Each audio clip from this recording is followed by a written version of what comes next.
C'était le pire tirage de l'histoire de la Coupe du Monde. Hein. C'est-à-dire C'était quand même catastrophique. En termes de Alors, quoi, à tous les niveaux. le show et tout. La présentation, le show, enfin tout. J'ai tenu 4 minutes 30 avant de changer. Ah, c'était catastrophique. J'ai tenu 10 secondes. La tentative de blague de Rio Ferdinand. Oui, aussi. mais on s'en Ah, fout en Rio, fait. c'est mon gars, sûr. Hein. Tout ce qu'on Mais là, veut, nous, pas c'est les possible. boules. Le reste, on en a rien à Eh ben, secouer. Les justement, chansons, les mais machins. c'est pour ça que c'est inutile toutes ces cérémonies oui. qui nous envoient les boules et basta. Ah non, mais attendez. Il y a eu un autre moment, un autre grand moment. On te claque les boules à la tronche. C'est le prix de la paix de la FIFA créé spécialement pour Trump quand même. C'était un grand moment. Bah oui, mais Gianni Infantino, mais franchement, lui, il est prêt à tout. Il est prêt à tout. Mais tu découvres pas ce soir qui Ah, mais là. est Gianni Infantino. Franchement, On c'est une catastrophe. on a compris dès ça va très loin, 2015. La FIFA a fait mieux que le fabuleux cinéma italien des années 70, qui se finissait toujours en farce, et je crois que c'est une farce constante, quoi. C'est un peu ça. Ouais, c'est dès le début, c'est pas qu'à la fin. C'est C'est un dès peu le ça. début.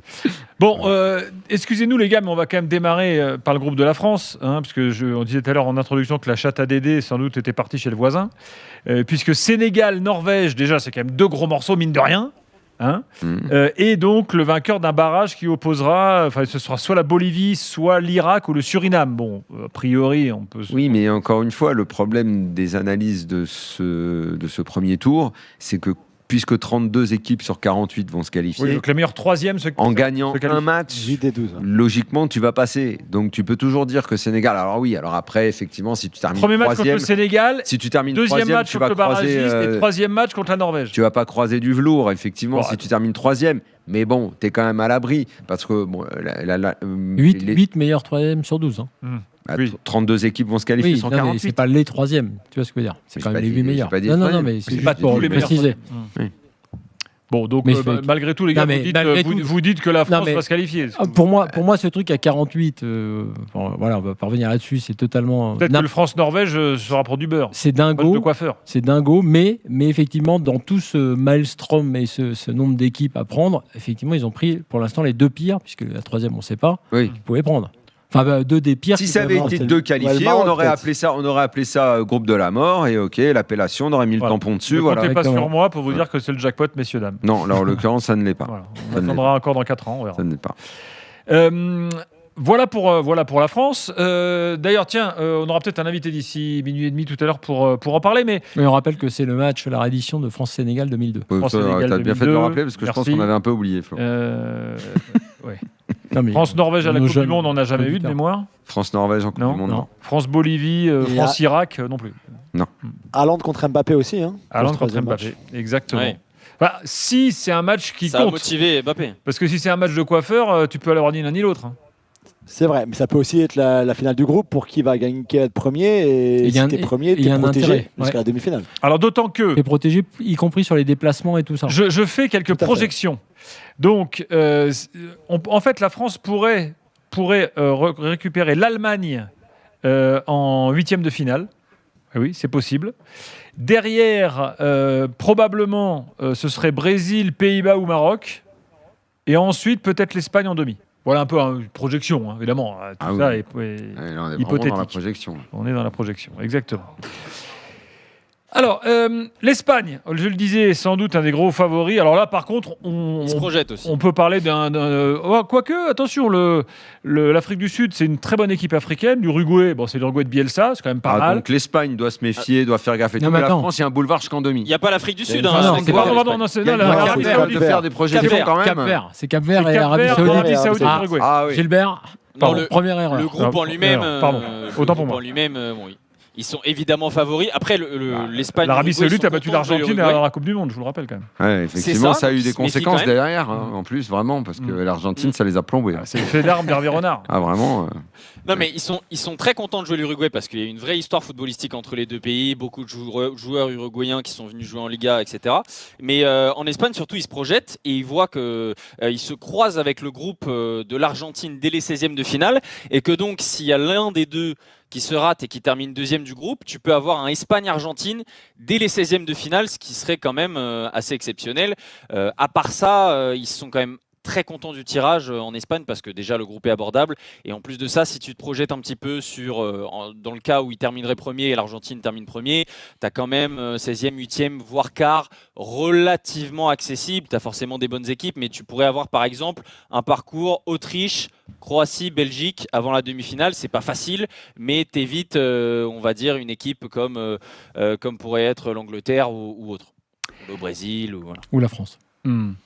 Les Allemands de leur côté. La France, ils peuvent pas les jouer puisqu'ils peuvent pas jouer le top 4. Ouais, justement, les Allemands de leur côté tombent la Côte d'Ivoire, champion d'Afrique en titre, l'Équateur qui est une très bonne équipe sud-américaine qui a fait de très bons éliminatoires et Curaçao. Bon, Curaçao, je pense que ça, c'est pour le digestif à la fin.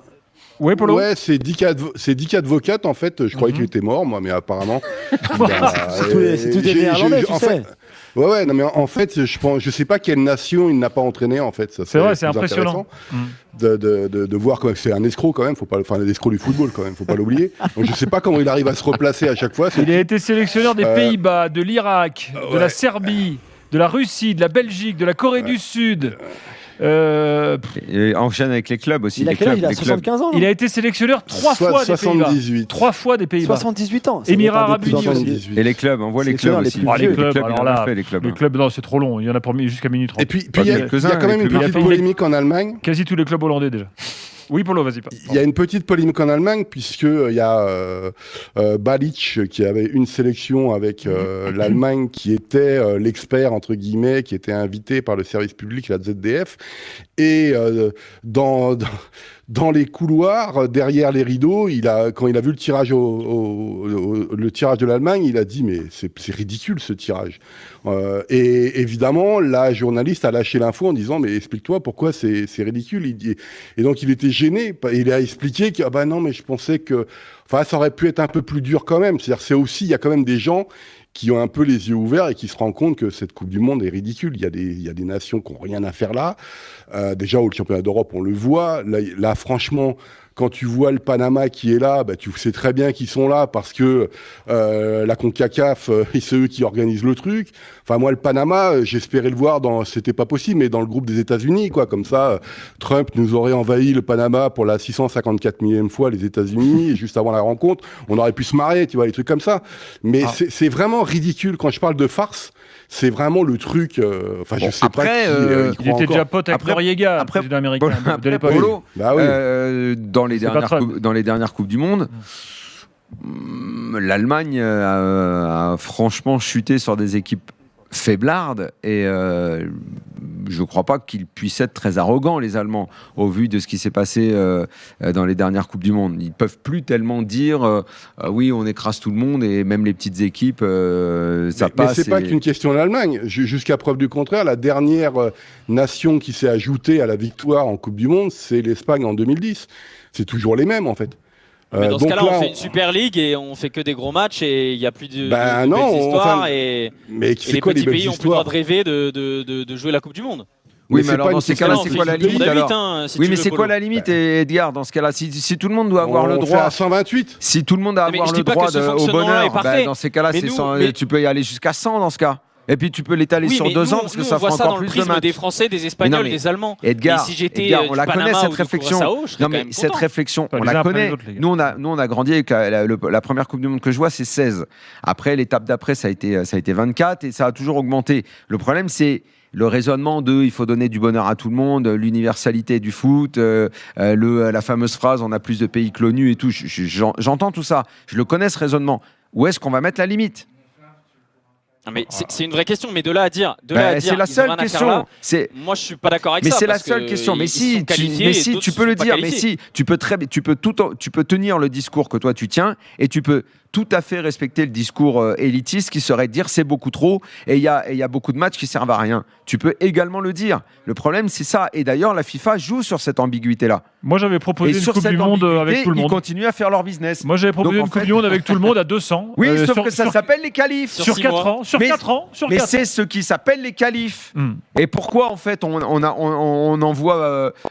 méprise les qualifs aujourd'hui en disant ça vaut plus rien, alors qu'il n'y avait qu'à redonner de la valeur aux qualifs. Et oui, au final, la Coupe du Monde à 48, qualif, c'est trop. Les clubs de ton mais non, mais Edgar, d'un point de vue même logistique, même par rapport à l'organisation, à la reprise des championnats, c'est beaucoup trop. On a vu ce qu'a produit le mondial des clubs, autre invention d'Infantino. Là, c'en est une autre. Et on sait bien que le côté donner du bonheur à tout le monde, c'est une hypocrisie. On sait que c'est pas ça. On sait que c'est le business et la conquête des marchés.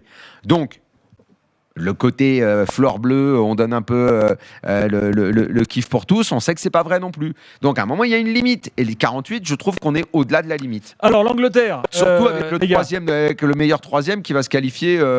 Combien il y en a des meilleurs troisièmes ? 8 sur 12. Donc ça veut dire que t'enlèves de l'intérêt. Puisque avec une victoire, tu vas pouvoir te qualifier. Donc t'enlèves de l'intérêt même au match de poule finalement. Donc t'es même pas gagnant sur l'intérêt. L'Angleterre jouera la Croatie, le Ghana et le Panama. Est-ce qu'on est content en Angleterre ? On est plutôt content. Alors Tuchel qui s'était jamais retrouvé dans ce genre de tirage au sort, parce qu'il a expliqué à la télévision anglaise après en disant, moi vous savez, il y a que les tirages au sort, c'est que la Ligue des Champions que je connais. Pour moi c'est tout nouveau. Je dois attendre demain pour savoir où est-ce que je vais jouer, à quelle heure, c'est n'importe quoi. Enfin bref, il était un peu, mais c'était assez beau à voir parce qu'il était un peu naïf, mais comme tout le monde, enfin comme si nous tous on découvrait un jour ce monde-là. Le Panama, ils l'ont joué à la Coupe du Monde 2018, ils leur avaient mis une fessée. La Croatie, ils connaissent bien sûr.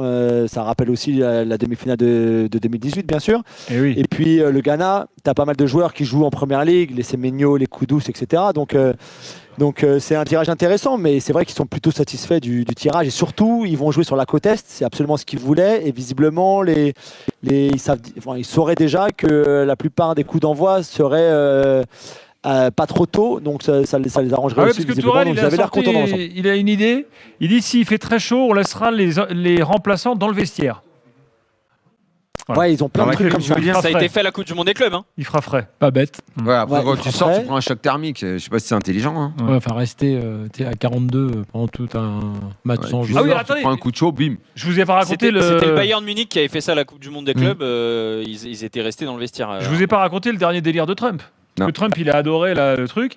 Et à la fin de la cérémonie, il a dit, mais le soccer, ça cartonne et tout. On va rebaptiser le football américain. C'est pas clair, parce que pour nous, on comprend rien. En fait, il veut baptiser soccer. Il veut que le soccer devienne football. Et que le foot américain devienne autre chose. Et on va trouver un nouveau nom au football américain. Ils disent pas foot américain, ils disent football tout court. Oui, voilà. Donc le football devienne autre chose. Donc il veut trouver un nouveau nom. Donc si vous avez des idées, ça c'est pour le Casar, les nuls du Casar enchaîné. Vous envoyez vos idées à la Maison Blanche. Voilà. Il a dit on va rebaptiser la NFL. Très bien. Super. Voilà. Il aura oublié demain matin. Donald. Bon, on en vient donc à quelques matchs intéressants. Tout à l'heure, on parlait... passage, juste sur les horaires, c'est important parce que on était aux États-Unis. Non, mais il vient de parler des horaires et pour l'organisation des matchs. Il nous dit qu'il souhaite des matchs pas trop tôt. Parce que pour que les matchs en prime time en France, ça fait dire des matchs à 15h là-bas. À 15h, tu as vu les chaleurs qu'on a connues, c'est ça peut être très compliqué. Donc la France, là, on saura demain si donc là, ça va être un argument. Là, pendant 4 mois, ça va être sans arrêt la chaleur. C'est savoir à quelle heure tu joues. Non, mais à 94, 86, on a connu ça. Mais c'était pas bien. On faisait pas des bilans météo à chaque fois. Les matchs à midi, si, on en a parlé. De toute façon, l'horaire, il va être déterminé. Donc, on va pas se mettre à chouiner à chaque fois après sur la météo. Et, toutes les Coupes du Monde se sont jouées comme ça. À 94, au Rose Bowl de Pasadena, ils ont joué à midi ou à 14h. Guadalajara, c'est resté dans la légende parce qu'à un moment, ils étaient cuits à cause de la chaleur. France-Brésil, à midi. On va pas se mettre à couiner sans arrêt. Il fait chaud, quoi. Bon, c'est bon. On va le savoir maintenant. Donc, je disais, il y a quelques matchs qui promettent. Alors, Autriche-Algérie. C'était un match évidemment. Celui-là, c'est pas que ça promet. Culte dans l'histoire de la Coupe du Monde, parce que c'était en 82. En fait, c'est pas celui-là qui est culte. C'est le Allemagne-Autriche qui est culte. Oui. Parce que celui-là. À l'époque, on disait RFA. Pardon, Polo. RFA Autriche, c'est l'arrangement et la balle qui tourne pendant des minutes et des minutes. Pour éliminer l'Algérie. Pour éliminer l'Algérie, c'est bon, c'est fou, quoi. Donc, avant que la balle tourne, l'Allemagne a marqué quand même. Oui. Parce qu'il fallait qu'il gagne. Oui. Et après, il y a eu le cadeau. 1-0. Voilà. L'Algérie, d'ailleurs, c'était la seule rencontre entre l'Algérie et l'Autriche, à ma connaissance, en 1982. Ils ne se sont jamais rencontrés autrement. L'Autriche, à l'époque, avec un certain Krankel, évidemment, l'avait emporté 2-0. Et évidemment, ça pourrait aussi permettre au peuple algérien de revoir l'histoire et de se rendre compte que s'ils auraient dû battre le Chili aussi, parce qu'il y a beaucoup de choses à dire sur ce groupe quand même. L'Algérie qui aura une belle affiche face à l'Argentine, notamment dans ce. Ils n'ont pas un groupe simple, hein, dans cette poule. Argentine, Algérie, Autriche, Jordanie. Bon, la Jordanie, ils découvrent la Coupe du Monde. Là, pareil, ils ont matière à prendre 3 points et avec 3 points, tu peux viser les 16e. Ils croisent donc le groupe de l'Espagne. Hein. Donc, si tu fais deuxième, tu peux choper l'Espagne. Alors, le groupe jackpot, messieurs, dames, c'est le groupe G, c'est celui de la Belgique. Alors là, c'est jackpot. Égypte, Iran, Nouvelle-Zélande. Ah ouais, là, c'est. Ouais. Enfin, c'est jackpot pour l'Égypte aussi. Hein. C'est jackpot pour l'Égypte aussi. Hein. Bah oui, ça dépend. L'Égypte est en Salah, il est aussi fort à la Coupe du Monde qu'il est fort en première ligue. Pas que Salah. Mais le seul truc en fait aussi de ces groupes-là, c'est que comme le disait tout à l'heure Flo, je crois, sur les meilleurs troisièmes, où Daniel disait une victoire ça suffit. Donc si tu as un vraiment nul dans ton groupe, genre Nouvelle-Zélande, tu tartines le nul, après ça passe. Voilà. L'Iran, ils vont se qualifier parce qu'ils vont battre la Nouvelle-Zélande. Arrêtez de dire ça, puisqu'il n'y en a que 8 sur 12. Oui, mais l'autre, après, t'en auras qui auront 15 points parce qu'ils ne gagneront pas leur match. Parce qu'ils vont faire des matchs nuls. Mais si tu te concentres et tu tartes le mauvais, bah tu passes. Avec 16e. Je pense qu'avec 4 points, tu es sûr de passer. 4 points, tu es sûr, mais même 3 points, ça suffira dans certains groupes. Mais 3, ça va quasiment passer à tous les coups. Bon voilà, il y a des groupes dont on n'a pas encore parlé. Tiens, le groupe du Portugal, Ouzbékistan, Colombie, et puis le vainqueur de peut-être la RDC qui sera dans ce groupe. Voilà, dans ce groupe-là, il y a Dalida, il va soigner sa moyenne de but, et puis après il ira. Voilà. Il y a Canada, Qatar, Suisse, et 4e. Et Pays de Galles ou Italie ou Irlande. Voilà, non, mais Canada, Qatar, Suisse, ça peut être le groupe de l'Italie. Ça peut être le groupe de l'Italie. Ça peut être le groupe du Pays de Galles aussi ou de l'Irlande. Ah, t'es pas confiant? Si, moi, je suis confiant, mais c'est pour dire que ça peut être aussi autre chose. Bon, donc t'es pas confiant. On a bien compris. Et le groupe C, Gilbert. États-Unis, Paraguay, qui est à 75%, la même chose qu'en 98. Je serais confiant, oui, quand même. Ouais, ça, Brésil-Maroc. Brésil-Écosse, c'était le premier match de 98 et Brésil-Maroc, le premier but de Ronaldo en Coupe du Monde. Mais d'ailleurs, est-ce que vous considérez le Brésil comme un des favoris de la compétition? Pas moi, pas premier chapeau. Pas premier chapeau. Après, ça dépend de combien d'équipes on met dans le chapeau. Mais je ne les mets pas dans mon top 5. C'est vrai qu'on n'a pas un gros Brésil là. Bon. Mais sur 8 matchs avec Ancelotti, avec des individualités, tu sais que c'est une équipe quand même qui peut battre n'importe qui sur quelques matchs. Oui, d'accord, mais je ne les mets pas dans mon top 5 quand même. Oui, non, bien sûr. Voilà. Il tente un 4-2-4 là, depuis qu'il est arrivé pour gagner la Coupe du Monde en 4-2-4. Il faut vraiment être fort au milieu de terrain. Il en a déjà fait des miracles. Et il y en a un, c'est Casemiro. Il aura 34 ans à la Coupe du Monde. Je ne suis pas persuadé que c'est. Et l'autre, c'est qui? C'est Guimarães qui gagnera la Coupe du Monde. Guimarães, ouais. Alors après, tu peux mettre un Paqueta. Qui sera un peu et moins le pari en fou, là, il va pas venir le parieur. S'il parie sur la victoire du Brésil, ça peut le faire. Ça peut le faire, peut-être. En tout cas, sur l'île de Paquette. Le Canada, Qatar, Suisse, c'est le groupe pouvoir d'achat quand même. C'est le groupe, il y a de l'oseille. Ah, t'as raison, on devrait les rebaptiser. Ah oui, c'est vrai, ça. C'est celui-là. Bon, voilà les gars, rien à rajouter. Vous êtes impatients, vous êtes projetés, parce que voilà, ça lance un peu la Coupe du Monde, quoi. C'est une petite excitation, non? Mais moi j'ai hâte de voir, tu vois, le programme précis avec les stades. Il faut le calendrier, moi. Ce sera demain. Exactement. Il faut le calendrier. Demain, on l'aura. Moi, je vais rester en 1982. Il peut y avoir un Uruguay-Espagne au Mexique qui serait assez exceptionnel en termes d'ambiance. Ah, en effet. Ah oui, c'est quel groupe qui va jouer au Mexique? On sait ça? C'est le groupe de l'Espagne au Mexique? Non, l'Espagne, ça va. Il y a 4 villes possibles: Miami, Atlanta, Houston et Guadalajara. Et donc on verra ça rapidement, mais il y aura un seul match au maximum au Mexique. Donc ça veut dire que le match d'ouverture, ce sera Mexique contre un de sa poule là. Corée du Sud, Afrique du Sud ou Mexique, Afrique du Sud, il me semble. Mexique, Afrique du Sud, République d'Irlande, Macédoine ou Danemark. C'est peut-être Mexique, Afrique du Sud en effet, à confirmer demain avec le calendrier définitif, parce qu'il pourrait y avoir même des villes qui pourraient changer. C'est ce que disait tout à l'heure la Fédé française de foot, qui disait qu'on attend d'être sûr des villes parce qu'il pourrait y avoir des modifications. Puisque pour la France, ça pourrait être Philadelphie. Non, j'ai fait une erreur. Non, Philadelphie, New York et Boston. Voilà. Ouais, c'est tout à l'est. Ouais, à l'est. Exactement. Bon, les gars, merci. Et ça y est, la Coupe du Monde est lancée. On a vibré, là, vraiment, la Coupe du Monde, on est dedans. Là. On va voir si Daniel Manoussia va nous rejoindre ou s'il sera en vacances. Lui, peut être en vacances au mois de mars, du coup. Ah oui. Ça doit être 25 mars, le barrage. Peut-être comme ça. Voilà. Dernier match de l'Italie à la Coupe du Monde, vous en souvenez? C'est il y a longtemps. Hein. Ouais. C'était phase de poule déjà, parce qu'il n'était pas sorti de la poule déjà à ce moment-là. Donc c'est, 2014. C'est ça, l'Uruguay. Costa Rica ou Uruguay, je sais plus. Ah bah ça doit être l'Uruguay, ça doit être Luis Suarez sur l'oreille de Chiellini. Ouais, c'est ça, ouais. Ouais, tout à fait.